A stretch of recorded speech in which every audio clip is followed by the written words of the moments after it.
जय जय श्री राधे। आप सभी का स्वागत है इन भक्तों की श्रृंखला में, जिसमें हम विविध भक्तों के चरित्रों का श्रवण करते हैं ताकि उनके जैसी भक्ति कुछ अंश में हमारे अंदर भी आ पाए और प्रभु हम पर भी कृपा करें। आज आपको लीला श्रवण करने की मिलेगी, कैसे हमारे सामने ब्रज की सप्त निधियों में से एक निधि श्री गोपीनाथ जी प्रकट हुए हैं। उनको परम लाड लड़ाने वाले श्री गोपीनाथ जी के परम कृपा पात्र प्रकट करता श्री मधु गोसाई जी का चरित्र हम लोग आज श्रवण करेंगे। श्री भक्तमाल जी में इनका बड़ा सुंदर वर्णन करा गया है। ऐसा वर्णन है कि श्री मधु गोसाई जी जो हैं, जो जन्म है वो बंगाल प्रांत का है। बंगाल में ही रहते थे, गौड़ प्रदेश में ही रहते थे और श्री चैतन्य महाप्रभु की बड़ी इन पर कृपा हुई, इनके ऊपर आश्रय भी रहा और कथाओं का बड़ा श्रवण करते थे। वैष्णवता तो इनके हृदय में थी ही, सभी वैष्णवों के प्रति प्रेम तो था ही, पर कथा के बड़े रसिक श्रोता थे। जैसे रौनक जी के लिए कहा गया है, जो कथा रस का परम रसज्ञ हो, ऐसे ये कथा रस के रसज्ञ थे। इनको केवल रस की पिपासा थी कि हमें केवल लीला का रस दो, हमें तो कथा का रस दो। और जहाँ कथा होती, ये सोचे समझे बिना कि कहने वाला कौन से संप्रदाय का है, कहने वाला कितनी आयु का है, कहने वाला कहाँ से है, किस जाति का है, किस वर्ण का है, किस कुल का है, इस सब का कोई विचार नहीं। जहाँ हरि कथा हो वहाँ पर पहुँच जाते। हरि कथा से ऐसा प्रेम, क्योंकि प्रथम भक्ति है श्रवणम, भगवान का श्रवण करना, भगवान की कथा का श्रवण करना, उसी से आगे की भक्तियाँ प्रकट होंगी। श्रवण करोगे तभी स्मरण बनेगा, तभी कीर्तन बनेगा, तभी नाम बनेगा, तभी संबंध बनेगा, फिर आत्मनिवेदन बनेगा। जब तक श्रवण नहीं होगा, कथा सुनना नहीं होगा, तब तक कोई काम नहीं बन सकता है। तो भैया, कथा सुनने से बड़ा प्रेम, भागवत जी की चर्चा सुनने से बड़ा प्रेम।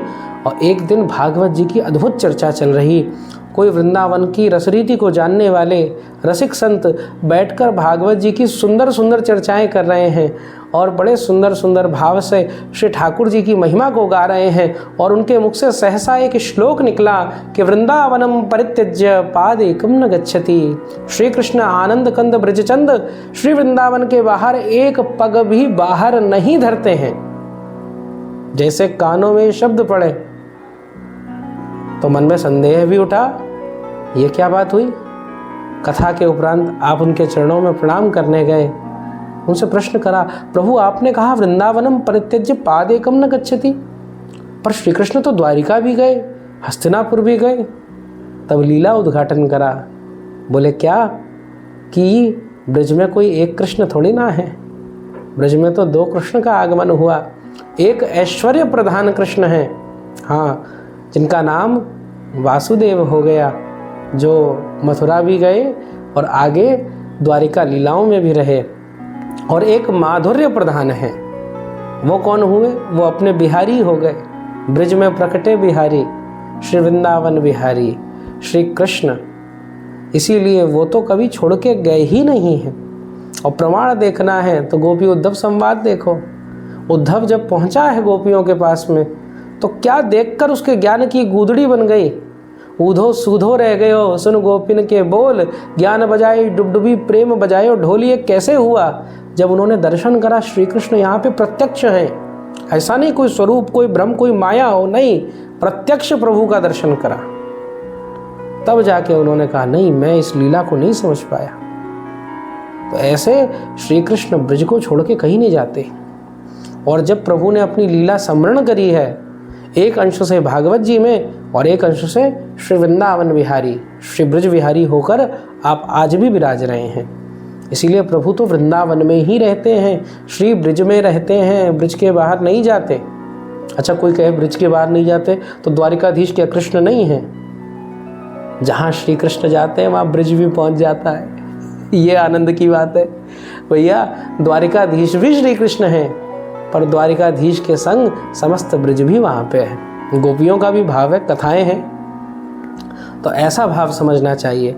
पर ब्रज के बिना, अपने सखाओं के बिना, अपनी सखियों के बिना, गोपियों के बिना, गायों के बिना, नंद बाबा के बिना, यशोदा के बिना श्री कृष्ण रह ही नहीं सकते। ये भाव है। अब ये बात तो इनके हृदय को पकड़ ली। अब बंगाल में इन्होंने प्रण ले लिया, अब तो भैया हम वृंदावन वासी, अब हमें वृंदावन छोड़ के कहीं ना ही जानो, हम तो श्री वृंदावन में ही रहेंगे। अब वृंदावन आ गए, बड़ी कठिनाई भी हुई, पर श्री महाप्रभु जी की कृपा से आपका वृंदावन आगमन हो गया। वृंदावन आए तो वृंदावन का तो अपना अद्भुत तेज है कि वृंदावन की शोभा निरखत मेरो ही उलसात, वृंदावन प्यारो वृंदावन। ऐसो वृंदावन है जो आनंद को और बढ़ा दे, प्रसन्नता को और प्रसन्न कर दे, ऐसो श्री वृंदावन है। तो या में श्री मधु गोसाई आ गए, और जैसे आए तो सब ठाकुरों के दर्शन करें, पर दर्शन करके चित्त को शांति नहीं। गुरुदेव ने तो बताया था यहाँ ठाकुर सचल होते हैं, खेलते हैं, कूदते हैं, लीला करते हैं। मेरे ठाकुर लीला कब करेंगे? जाके रोते मंदिरों में, हे प्रभु आप चल रहे हो, फिर रहे हो, पर मुझे क्यों नहीं दिख रहे हो? बार बार प्रार्थना करते। वृंदावन के वृक्ष में जिस प्रकार से गोपियाँ जब भगवान श्री कृष्ण रास में उनको छोड़कर चले गए, तो अशोक के वृक्ष से, तुलसी से, पृथ्वी से, समस्त जितने भी आकाश आदि हैं, उन सबसे पूछ रही हैं कि श्री कृष्ण कहाँ गए। ऐसे ही श्री मधु गोसाई जी उस विरह वेदना में हैं, और मानो किसी पागल व्यक्ति की तरह कभी जाते वृक्षों से लिपट जाते, कभी जाते श्री यमुना जी में खूब हिलोरे मारने लगते, कभी जाते ब्रजरज को अपने मस्तक पे लगा लेते। हे कृष्ण अपने स्वरूप को प्रकट करो, हे श्री कृष्ण मैं चाहता हूँ जैसे यशोदा ने तुमको लाड लड़ाया था, जैसे श्री दामा मधुमंगल ने तुम्हारे संग खेला था, जिस प्रकार से गोपियों ने तुम्हें रास रचाया था, मुझे उस रूप को देखना है, उस स्वरूप को देखना है। श्री नारायण जी का भाव है कि लगन लगी घन श्याम से जाही, लगन लगी घन श्याम से जाही, धरत कहूँ पग पड़त कितऊँ है, सुधी न छाया घाम की, लगन लगी घनश्याम की। जो प्रभु से प्रेम करता है वो तो मतवाला हो जाता है, उसका अपने ऊपर नियंत्रण नहीं रहता, वो तो बस उसका जीवन रोना है, उसका जीवन पुकारना है, प्रभु को पुकारता रहता है। और ऐसे प्रभु को पुकार रहे थे। एक दिन श्री यमुना के किनारे पे बैठे हुए रो रहे थे, सब जगह दर्शन करने जाते, पर बार बार बोलते प्रभु आप चलते क्यों नहीं हो, प्रभु आप वार्ता क्यों नहीं करते हो, प्रभु आप मुझसे लीला क्यों नहीं करते हो। अंत में जाके श्री यमुना जी को प्रणाम करा, वहीं जाकर बैठ गए, नेत्र बंद कर लिए, महामंत्र का जाप करने लग गए। हे प्रभु, हे गोविंद दर्शन दो, हे नाथ, हे प्रभु मुझे अपने दर्शन दो, पुकारने लग गए, हे प्रभु आप आइए आइए। धीरे धीरे यमुना जी का जल स्तर बढ़ने लग गया, यमुना जी का वेग इतना बढ़ गया, इतना बढ़ गया कि इनके आसपास की जो भूमि थी वो सब यमुना जी में समा गई। केवल ये जहाँ पे बैठे थे वही टीला स्वरूप में बच गया। अब तो भैया ये तो अपने सुध में थे ही नहीं, अपनी शरीर में नहीं थे। पाछे भूले देह सुध, फिर छठे भावना रास की। जब देह सुध भूल जाते हैं तभी रास माने प्रभु से मिलन होता है। तो अब तो प्रभु से मिलन का समय आ चुका था। श्री प्रभु से इनका विरह देखा ना गया, और भगवान ही लीलावशात एक सुंदर रूप लेकर प्रकट हो गए हैं, और भगवान के इस रूप का नाम है श्री गोपीनाथ। बोलिए श्री राधा गोपीनाथ सरकार की जय हो। और जैसे आए हैं तो प्रभु के दर्शन करके हृदय अत्यंत आनंदित हुआ। ठाकुर जी इनको बाहर ले गए और मधु गोसाई जी से पूछा, हे मधु पंडित जी मैं आपके लिए प्रकट हो गया हूँ, अब मैं अंतर ध्यान हो जा रहा हूँ। पर तुरंत प्रभु के चरण पकड़ लिए, नहीं अब आप मुझे छोड़ के मत जाओ, अब सदैव मेरे संग ही रहो। बोले ये करना तो कठिन है, तो देखो मैं आपके लिए तो सचल रहूँगा, आपके लिए खेलूँगा कूदूँगा, पर सबके लिए एक मूर्ति स्वरूप होकर आ रहा हूँ, और वही मूर्ति श्री गोपीनाथ जी के रूप में प्रकट हो गई है। गोपी ग्वाल सब ही ये उर धारे, प्यारो गोपीनाथ।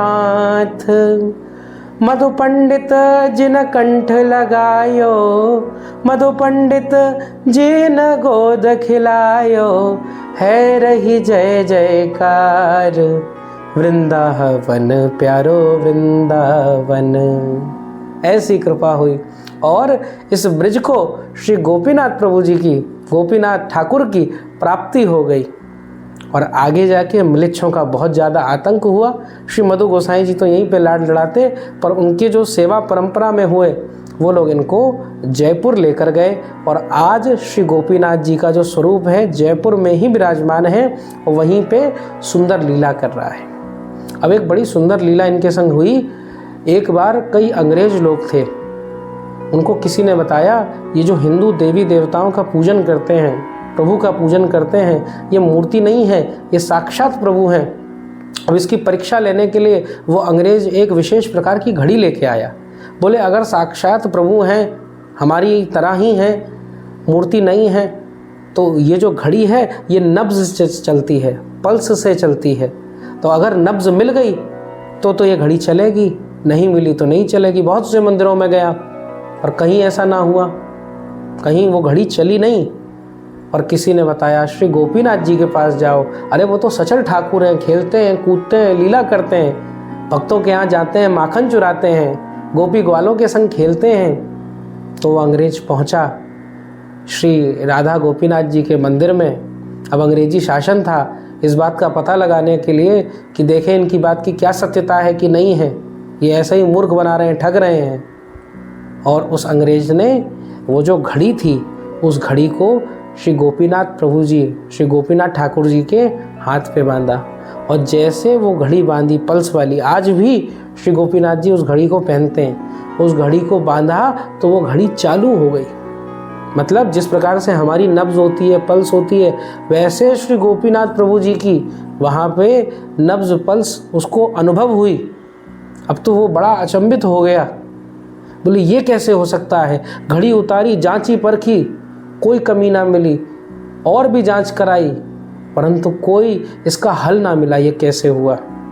परंतु हम भक्त तो जानते हैं, हम सब वैष्णव तो जानते हैं, प्रभु मूर्ति नहीं होते कभी, प्रभु तो सदा प्रभु ही रहते हैं। मूर्ति भी हमारे यहाँ कैसी होती है, अरे हमें पता है कि उसके अंदर प्रभु हैं, इसीलिए उसको निकाल कर हम लोग उसकी पूजा करते हैं, उसमें वेद मंत्रों द्वारा प्रभु का आह्वान करते हैं, नहीं तो प्रेम भाव से प्रभु को बुलाते हैं। और वो मूर्ति पाषाण पत्थर का टुकड़ा नहीं रह जाती, वो सच्चिदानंद आनंदगन होकर ब्रह्म बन जाती है। ऐसी ये सुंदर कथा श्री मधु गोसाई जी की और श्री गोपीनाथ ठाकुर जी की हमने आनंद से सुनी है। तो आज के सत्संग को श्री मधु गोसाई जी को एवं श्री राधा गोपीनाथ जी के चरणों में समर्पित करते हैं। ठाकुर जी खूब आपका मंगल करें। श्री राधा वल्लभ हो जयति, श्री हरिवंश चंद्र हो जयति।